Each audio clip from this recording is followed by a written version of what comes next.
Hello, everyone, and welcome to our webinar on conformal cooling, how the problem solver becomes a game changer. Greetings of the day to everyone as we join from different parts of the world with the different time zones. So, welcome. With this, we myself, the moderator for today, Anurag Thakur. I'll be moderating the webinar for today, and we have our speaker, Mr. Johannes Bruckwelder, our product manager for additive manufacturing, and he would be taking you through the technical presentation ahead for the day. Just a small brief while we make the technical presentation, which would be approx for 20 minutes. Meanwhile, if you have any questions on any slides, you can put it on the chat or the Q&A section that you could see on the top left corner of your window. So you can paste it over there and we will discuss this questions and answers in the open round, which would be after the presentations. Small brief about our company as a voestalpine. Our additive manufacturing team comes under the voestalpine High Performance Metal Division, and we provide you with the complete tooling solution all under one roof, right from the premium materials to heat treatment to additive manufacturing, texturing, coating, and this is all a sustainable solution, keeping the environment in mind. So voestalpine is something that you can trust as a knowledge and solution partner, wherein we can provide you with a complete solution under one roof. And now that we have the engineered products as a added line, we can give you right from the concept to the finished product. The complete value chain can be covered by us. Moving ahead, I would pass on the stage now to Mr. Johannes for the technical presentation, and he can take it ahead. Yes, thank you very much, Anurag, for the introduction. Can you please confirm that you see my screen? Yeah. Yeah, okay, thank you. So I want to start with the question, are you still producing or are you already productive? For me, that's a very, very interesting question. Why? Because if the machine is running, typically you say that it's good because we are producing parts. But if you can save cycle time, if you can more productive with your machines, that would be even better. And not just on the machine level, also on a personal or team level. Are we busy all the day, or are we really doing the right things and productive? And that's a really, really important factor for us, that as our customers, that we increase your productivity to be better in what you are doing, and we will support you as best as possible. What we have today, first, I will talk about the initial situation that we had here and talk about the problem. Will be some design principles for conformal cooling, and then we will have an economical calculation of the problem solving solution and also of the game changer solution. In the end, a short summary, and as Anurag said, we will answer your questions. So first of all, we will start with the plastic product. You see it here. It was an electrical housing with some protection class, impact resistance, and the plastic resin was a PC ABS baband, so it had chlorine and bromine free flame protection was it. From the dimension, you see it here, 135, 150, and 20 meters thick. 20 millimeters, sorry, not meters, thick. It was a one cavity tool, and we used a hot runner system, or our customer used a hot runner system. What was important here, we had a huge wall thickness deviation. So from 0.4 up to 4.5 millimeters wall thickness. So as I said, big deviation. We need a high gloss surface, as this was visible for the customer. It has to be of sufficient quality.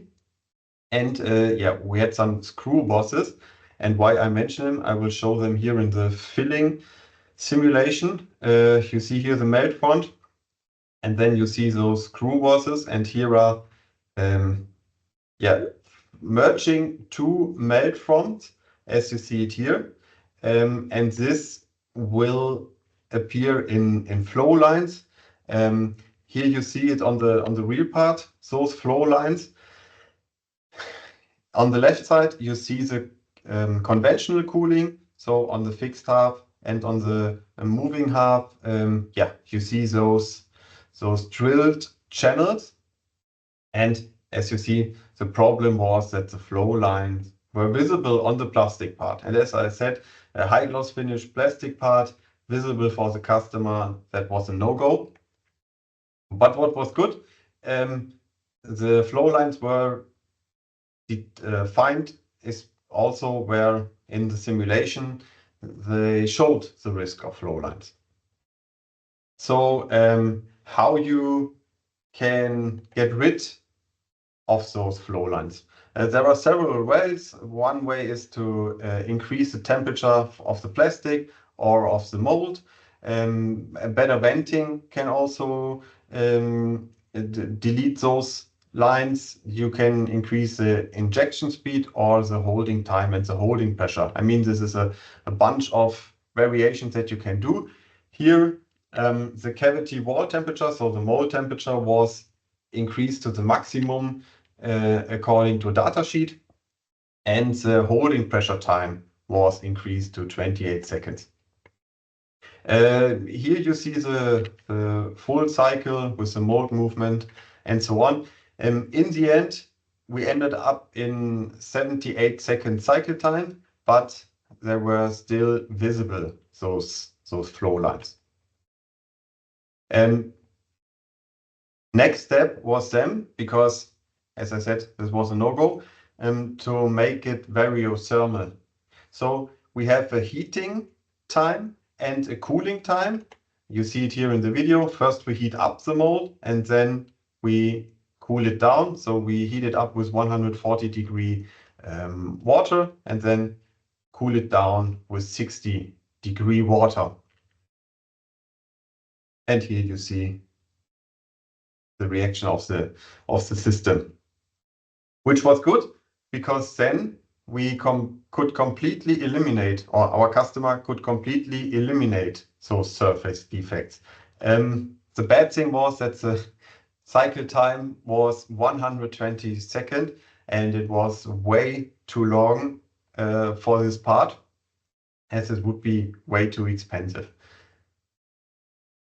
So the conformal cooling came in, and what I would like to mention here is that conformal cooling can definitely be a problem solver for existing tools.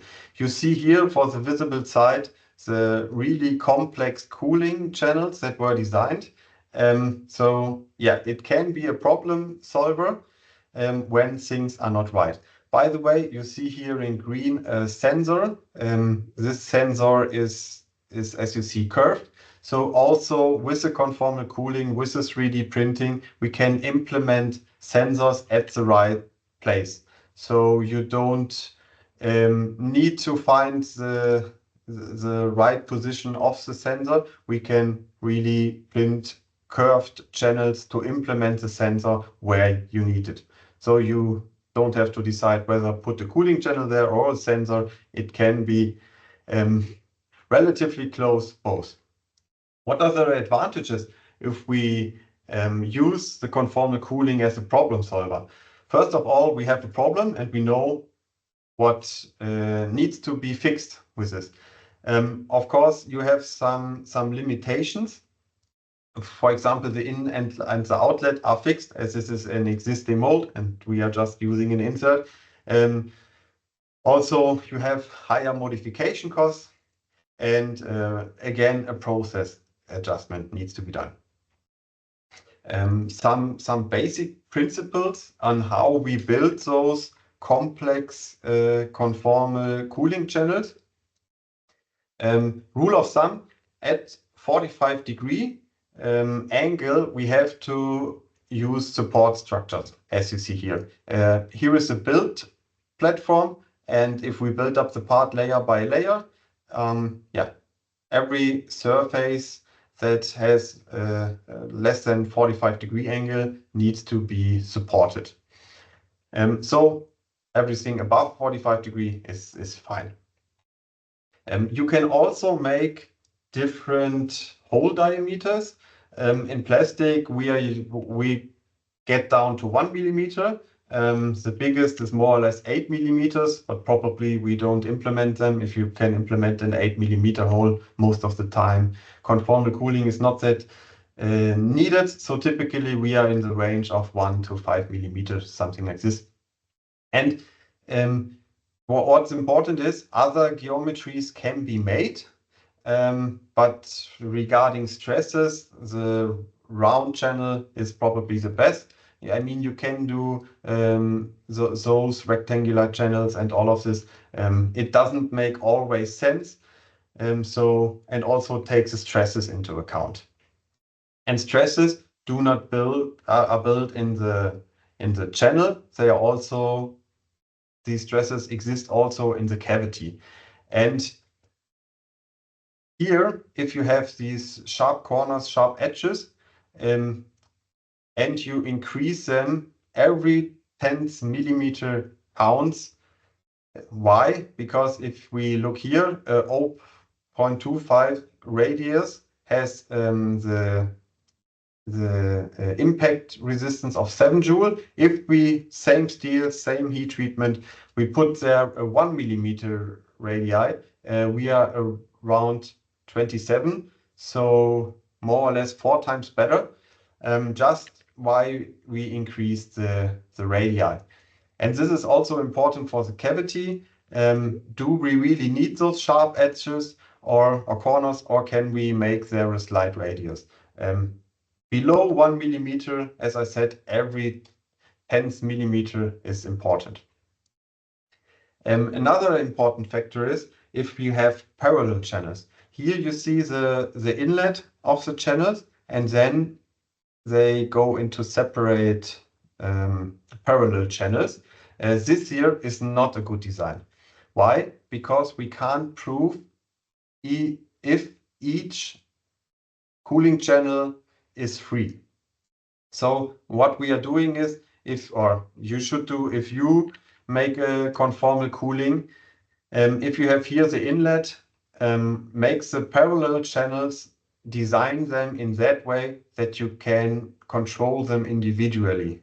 That's really, really important because of two things. One thing is, in the 3D printing process, there will be powder in it, and we need to be safe that we get rid of the powder.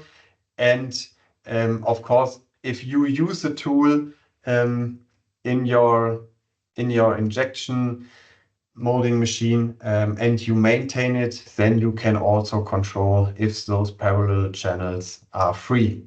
And of course, these parallel channels have to be balanced. It's like if you are using a hot runner system, the melt is balanced, and also here the conformal cooling needs to be balanced so that we have in every channel the same flow rate.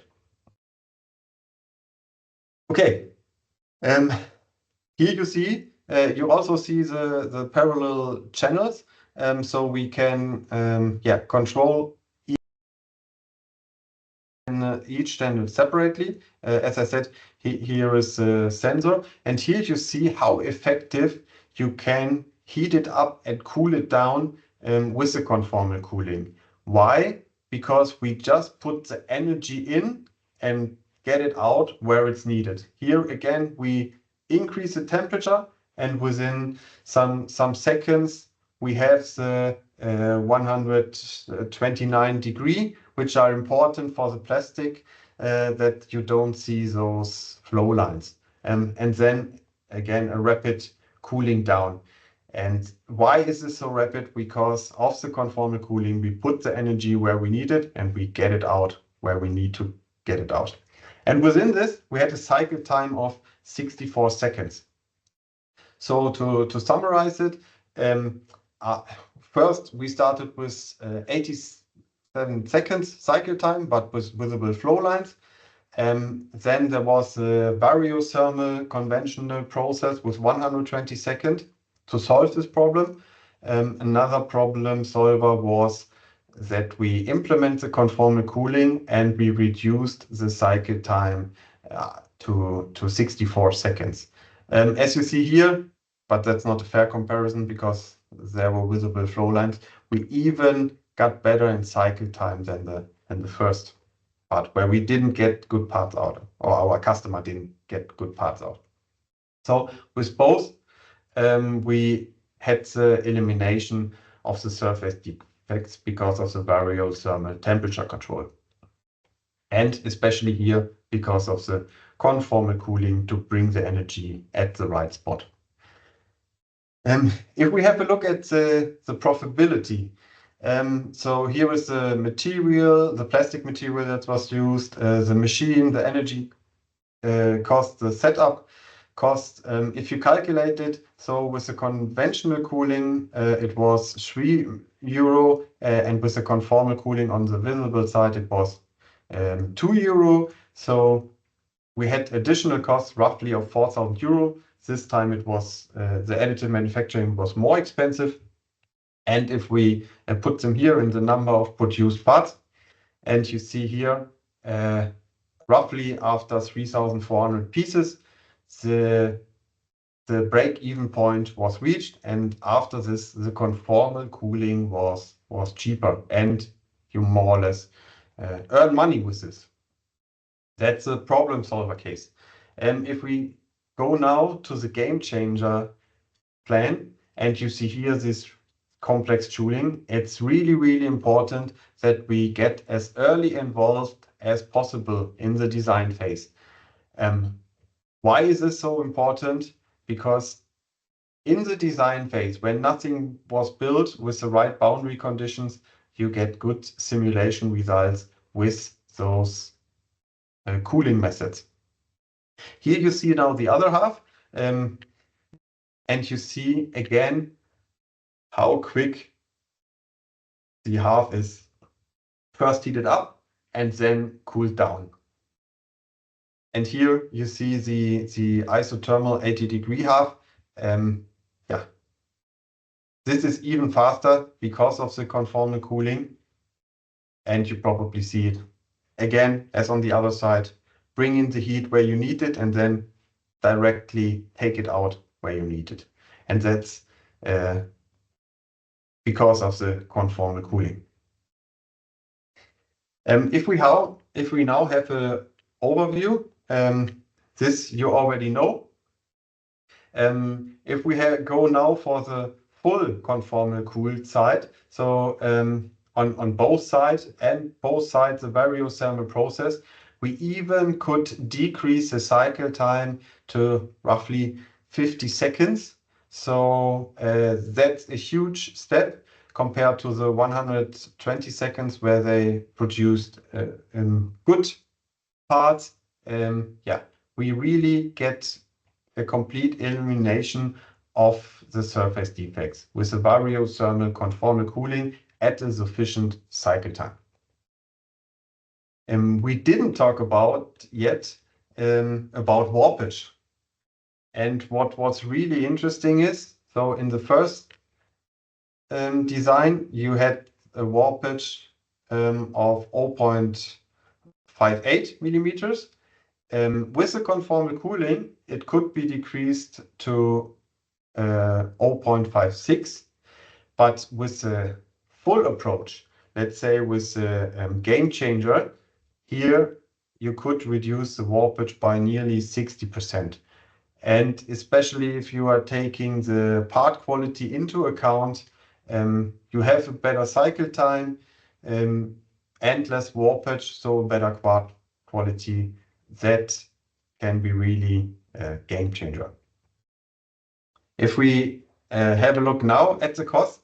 Of course, if the first solution, the problem solution, was a little bit more expensive, the game changer solution, there came some additional costs on top. But you see here that the plastic part costs are the lowest, of course, because of the lowest cycle time with the game changer solution. We have a break-even point to the conventional cooling after 5,200 pieces. A short reminder, with the problem solution, we were somewhere around 3,400 pieces. And after, let's say 20,000 pieces, the game changer solution is better economically than the problem solution. And this is reached after 20,000 parts. And typically plastic injection molding, 20,000 parts, that's not a lot. You have millions of parts that are produced. So you really get early the break-even point. Where can be implemented, or where can conformal cooling help? As shown, to increase the productivity via shorter cooling time and so shorter cycle time. We have extended lifetimes. Why? Because we reduce the thermomechanical stresses because of our design, and we have corrosion and wear-resistant powder materials within the group from Böhler and from Udeholm, which are really long-lasting. We have improved quality, as shown, less warpage, better part quality, so less scrap rate. We can also implement certain functions, as you saw in green, the sensor, and we can also implement venting structures. We have the sustainability because you have a lower energy consumption in the process, and if your cycle time is shorter, you also quicker and more sustainable. Within our production chain, we have also less machine volume, and we have time and cost saving. It depends on the part geometry, but if you compare it, sometimes it's more effective. So quick summary. It's important that you early integrate us in the design phase, that then you get the simulation, and if you have the right boundary conditions, we get a realistic estimation of cycle time, component quality, and you avoid modification costs. It can be applied on a single cavity mold, multi-cavity mold, on nearly all injection molding industry, medical, pharma, auto, electrical, consumer goods, white goods, whatever. What we just need is a rough 3D model for the dimensions, and then we can prepare a quotation and think about how the design look like and if we can help you. In the end, it benefits in your cycle time, part quality, and energy efficiency. And we, as voestalpine, are your development partner for temperature control solutions, or as mentioned, conformal cooling solution. Thank you very much for your attention. And Anurag, I think now we will start with the questions. You're muted, Anurag? Yes. Yeah. Yes, thank you, Johannes. Thank you for the wonderful presentation. So,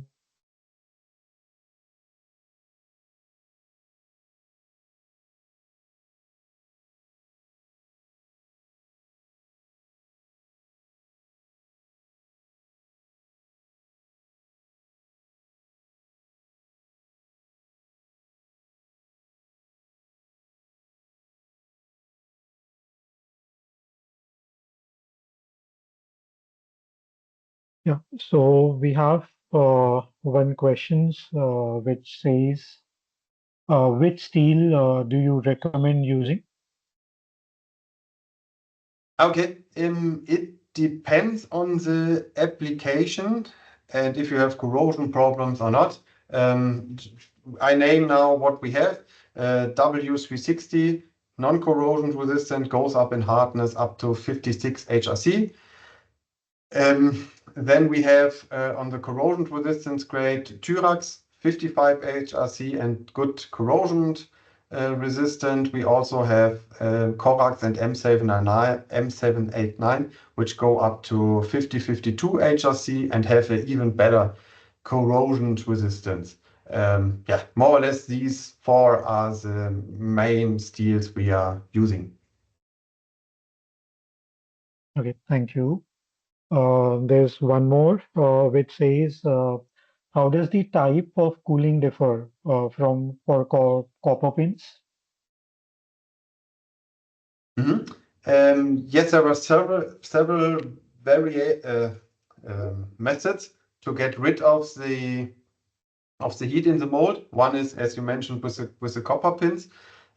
When we can implement a channel, and for example, within the mold, 3 mm cavity wall is enough, then we have a 1 mm channel, 1 mm on the right, 1 mm on the left, to get rid of the heat. So when we can implement a channel, the channel is always the most effective way to get out the heat. Thank you. Moving on to another one, which says, do you carry out design analysis and stimulation? And if so, which program do you use? Mhm.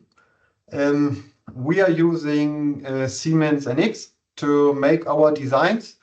And if you want to have a plastic injection molding simulation, we are using Moldex 3D. Okay. And probably the last one, which is, I guess, would everyone would like to know, who can I contact with data? Yeah, please contact your responsible sales guy. And if you don't know, yeah, please contact me or contact Anurag. Although we won't know the answer, we know probably who to contact to handle your to give you the right quotation. Okay. Yeah, with that, I guess there are no more questions. That was it for today. So, yeah, you may also visit our website for more details. You may check our webpage. So, there's a raise hand, Mr. Sachin, if you want to speak anything. Sorry, Anurag, I just lost quickly the connection. Can you please repeat it? So, I guess those were the questions, and probably. I guess with that, we come to an end of the Q&A sections. Yeah, Yes. and for more details, people can visit our website, the engineered product sections on our website to find in more details and to have a look on the product gallery that we have over there.